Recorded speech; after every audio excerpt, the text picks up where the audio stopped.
My name is Evan. I'm 28 and I've lived in this small Missouri town pretty much my whole life. I work at a local appliance repair shop. Nothing fancy, but I'm good with my hands, and people here know they can call me when the washing machine stops spinning or the heater quits in the middle of winter. I rent a small one-story house on a quiet street, nothing too special. The kind of neighborhood where people still wave when they see you across the street. Well, two doors down lives Rachel. She's 31, a nurse at the local clinic, divorced, no kids. We've known each other for about 2 years now. It started out just saying hey over the fence or when taking out the trash, eventually turning into casual talks, then longer ones. It always felt easy, even when we barely said anything. Last Saturday, she called. Her water heater had gone out. She said she'd already tried YouTube and a wrench, but gave up before flooding her laundry room. I told her I'd swing by after my morning shift. It wasn't a big deal, just a busted pilot light. Took me maybe 20 minutes to get it running again. She offered me coffee. We sat on her small back porch, the kind with a crooked step and wind chimes that never shut up. It was afternoon warm quiet. We were both off that day. We talked about everything and nothing, her shifts at the clinic, a patient who tried to flirt with her even with a broken leg, her dog waking her up at 300 a.m. because it thought the fridge made a weird noise. I laughed. She laughed. It was the same flow we always had. Then I looked at her. I don't know why I said it. I smiled and joked, "You should get married."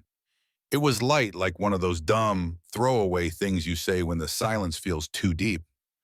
But she didn't laugh. She looked down for a second, then back at me, and she said quietly but dead serious, "I would if you just ask." I froze. I swear my stomach dropped. My hand was still around the coffee cup, and I didn't know what to do with it. She didn't say anything else, just looked at me for another second, then stood up. "I need to fold laundry," she said, almost like nothing happened, and she went inside. I sat there for maybe 2 minutes after she left. The wind blew the chimes again. They sounded too loud now. I finished the coffee, even though it had gone cold, then set the mug on the table, nodded to myself like an idiot, and left. I didn't see her for 3 days after that, not even in the yard, and I couldn't stop replaying that moment in my head. Not the words, even just the way she looked when she said it. It didn't feel like a comeback. It felt like she'd been waiting for me to say something for a long time. I didn't sleep well those few nights. It wasn't like I was lying in bed obsessing. It was more like something in the background of my brain wouldn't shut off. That line, "I would if you just ask," it kept surfacing in weird places while brushing my teeth, while tying my boots, while fixing a damn microwave at work. I didn't know what to do with it. Part of me wanted to pretend it didn't happen, to just let it slide back into the silence like one of our other passing jokes, but this didn't feel like a joke. Not when she said it, not when she looked at me like that. I didn't text her. I didn't walk by her place, didn't even check if her porch light was on like I usually do out of habit. It wasn't fear. It was something closer to being exposed, like I'd stood in front of someone thinking I was invisible and suddenly realized they'd been seeing me the whole time. By Tuesday, I was going stir crazy, so I buried myself in work, repaired a refrigerator for an older couple across town, fixed a broken thermostat, took a call from a guy who thought his toaster was possessed. I didn't care. I said yes to everything just to keep moving. Then Thursday afternoon, I was standing at the counter in the shop wiping grease off my hands when the bell above the door rang. It was her Rachel. She wore Scrubs blue ones with her hair tied back. She looked tired, but in that way, nurses always look like they've seen more than they'll ever say, but still manage to smile anyway. She gave me a little wave. "Hey," she said. I nodded back. "Hey." I didn't move from behind the counter. She didn't come any closer either. "I need a power strip," she said. "The one in my kitchen died." Took the toaster and coffee maker with it. I grabbed one off the wall behind me. $10, I said. She handed me a 20. I started digging for change, but she shook her head. "Keep it." There was a pause, that same kind of weird quiet that doesn't happen unless something's changed. Something unspoken but loud enough to take up the room. "I wasn't trying to mess with you," she said suddenly. I looked up. She shrugged. "What I said on the porch, I wasn't joking, but I wasn't expecting anything either. I just said it." I didn't answer right away, mostly because I didn't trust what would come out of my mouth. "Okay," I said finally. She looked at me like she was waiting for more. When I didn't say it, she gave a small nod, not angry or hurt, just done, like she had gotten what she needed, and that was enough. She turned to go, but right before she reached the door, she looked back and said, "You're allowed to want something, Evan, even if it scares you." Then she left, and I stood there behind the counter, holding the $10 bill she didn't want back, feeling like I just missed something important. That night, I sat out on my porch, just sat there in silence, drinking a beer and listening to nothing. No music, no TV, just my thoughts spinning in circles. She wasn't asking me to do anything dramatic. She wasn't throwing herself at me. She wasn't even saying she wanted me to say it right now. She was just being honest and maybe hoping I'd meet her halfway, but I didn't. And the silence felt louder because of it. The next morning, I walked by her house on the way to my truck. Her curtains were drawn. Her car wasn't there, probably already at the clinic. I almost left a note on her porch, just something dumb like "thanks for the coffee" or "nice seeing you," anything to open a door. But I didn't. Instead, I drove to work, parked the truck, and sat there for 10 minutes staring at the wheel. I felt like I was waiting on myself to become someone I wasn't sure I could be. Friday came with overcast skies and that kind of cold. You don't really expect in late spring, the kind that slips through the sleeves of your jacket and reminds you that the weather around here doesn't care what month it is. I was off work that day. My boss had texted the night before saying the next job got rescheduled. Usually that kind of message would make me smile, maybe grab breakfast somewhere and waste the morning watching car videos on my phone, but not this time. This time I knew exactly where I needed to go. It was just after 9:30 when I walked down the street. I wasn't carrying flowers, wasn't wearing anything special, just jeans, a gray hoodie, and a pair of boots that had seen better days. My hands were in my pockets the whole way there. When I got to her front porch, I hesitated for a full minute, maybe two. I stood there looking at her door like it might open on its own if I waited long enough.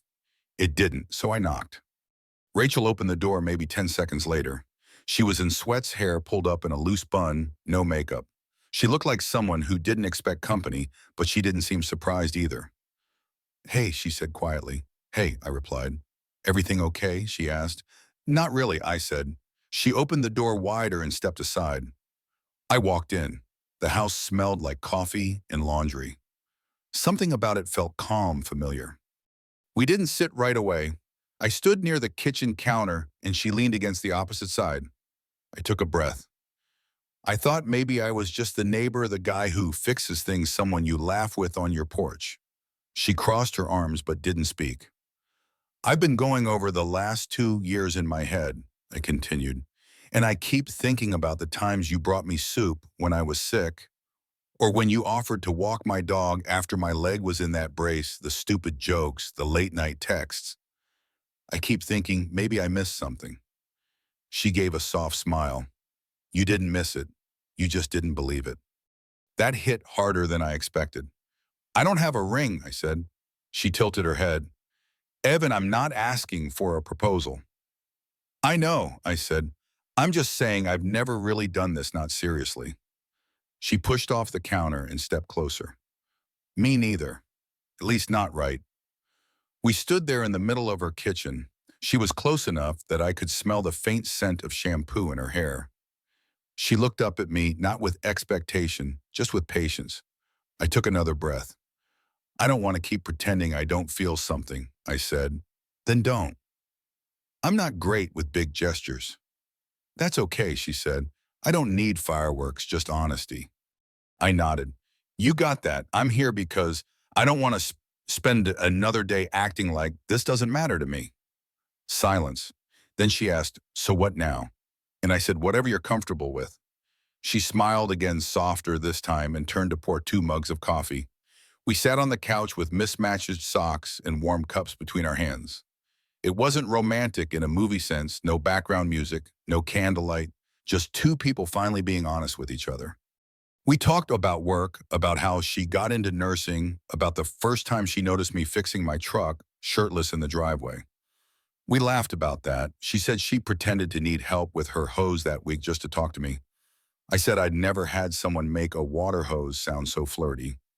Time passed fast. Around noon, she asked if I was hungry. I said always. We made grilled cheese together like a couple of 12-year-olds. I burned one side of mine. She made fun of me. I told her it was extra crispy and part of the experience. After lunch, I stayed a little longer. Nothing big happened, no kiss, no dramatic moment, just comfort, familiarity. When I finally stood to leave, she walked me to the door. Before I stepped out, she looked at me and said, "Thanks for not waiting another 2 years." I smiled. "Thanks for not slamming the door in my face." She leaned against the door frame and said, "You still owe me a better joke, though." "I'll work on it." I walked back home feeling lighter than I had in weeks.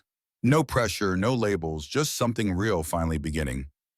The next few days felt easier, not perfect, just easier. I wasn't suddenly walking around with a goofy grin or floating on air. Life still looked the same.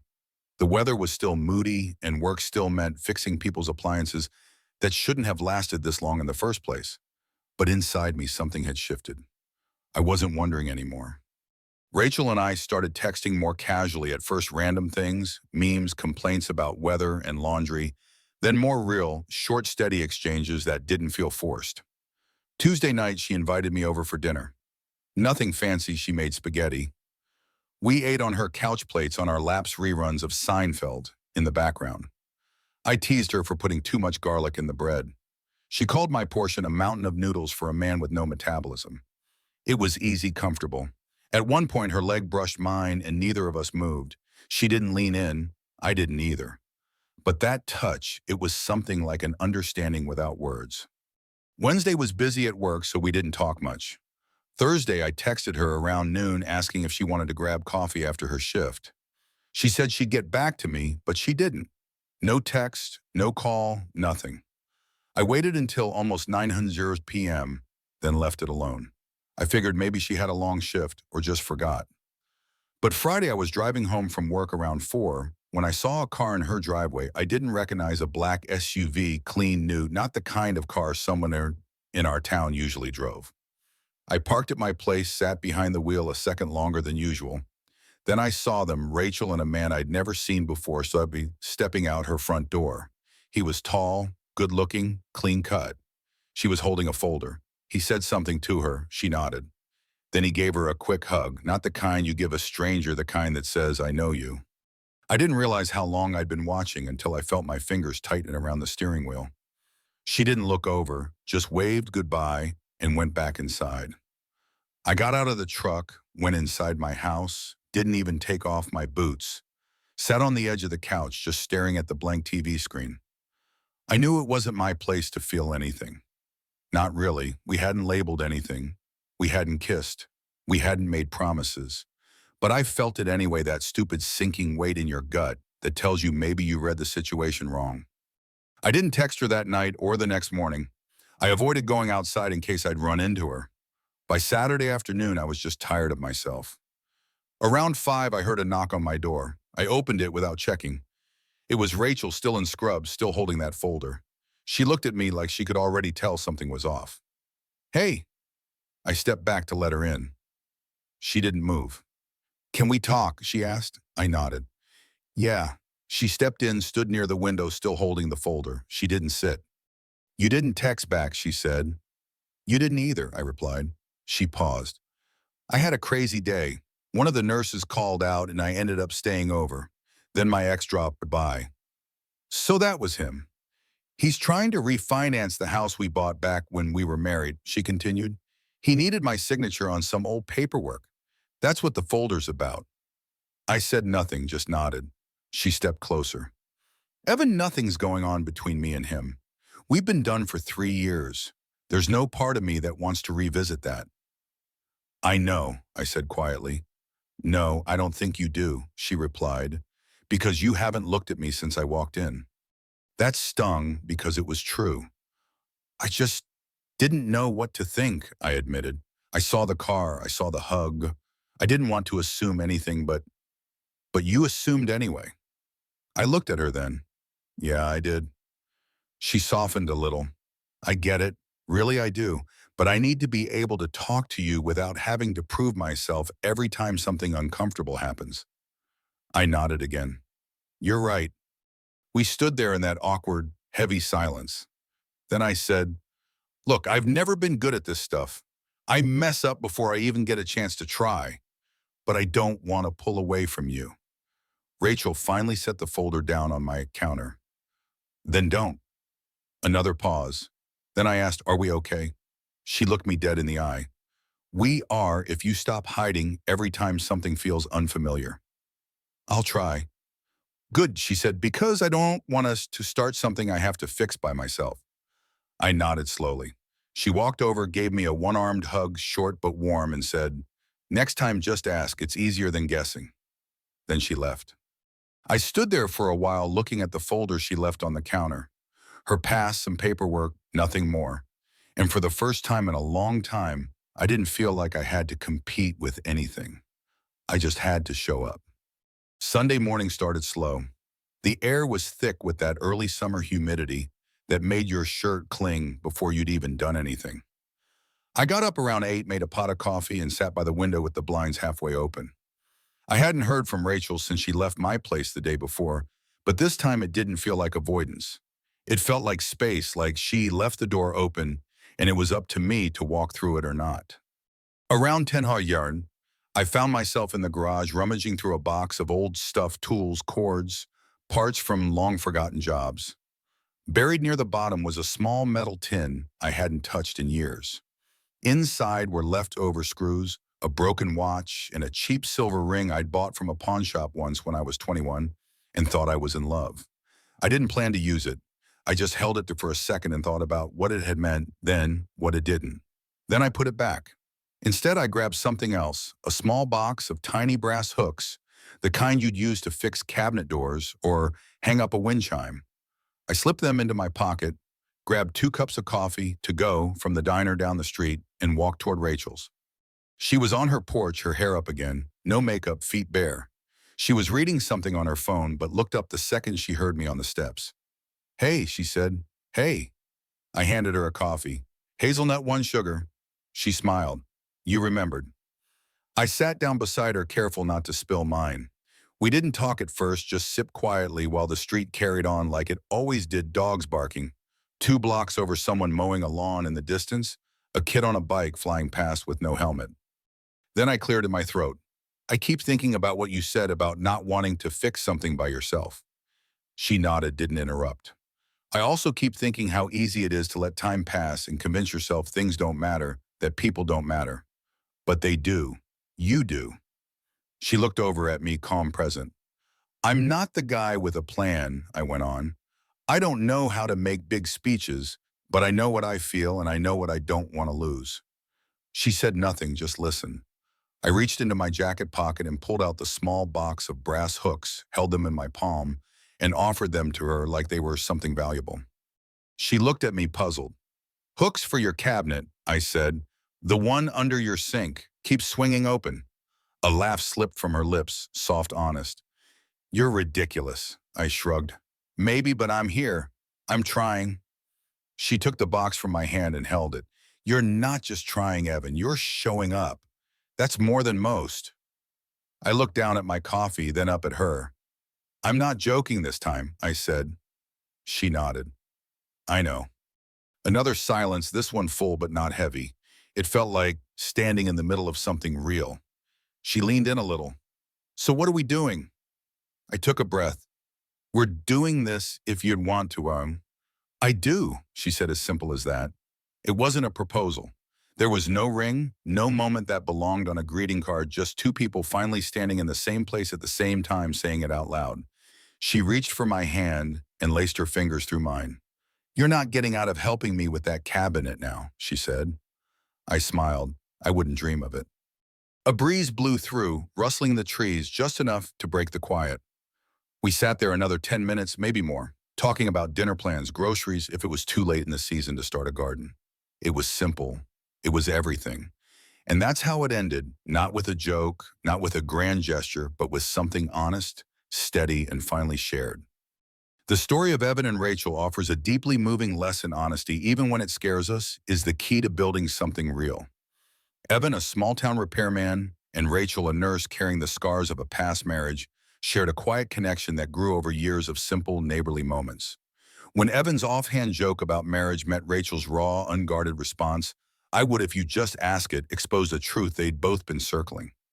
Evan's hesitation, rooted in fear of vulnerability, nearly cost him a chance at love. Yet Rachel's courage to speak her heart and her patience as Evan wrestled with his doubts reminds us that real relationships don't demand perfection, they require showing up flaws and all. Evan's journey to confront his insecurities, to choose action over avoidance, teaches us that the moments we fear most are often the ones that define us. His small gesture of brass hooks wasn't grand, but it was honest, a symbol of his commitment to try. Their story shows that love isn't about fireworks. It's it's about the steady choice to be present, to trust, and to meet someone halfway. So don't let fear silence your truth. Speak it, act on it, and build something worth keeping. What's a moment when you faced your fears to embrace something real? Share your story in the comments. I'd love to hear it. If this touched you, please subscribe and join our community for more stories that inspire courage and connection. Let's keep these heartfelt conversations alive.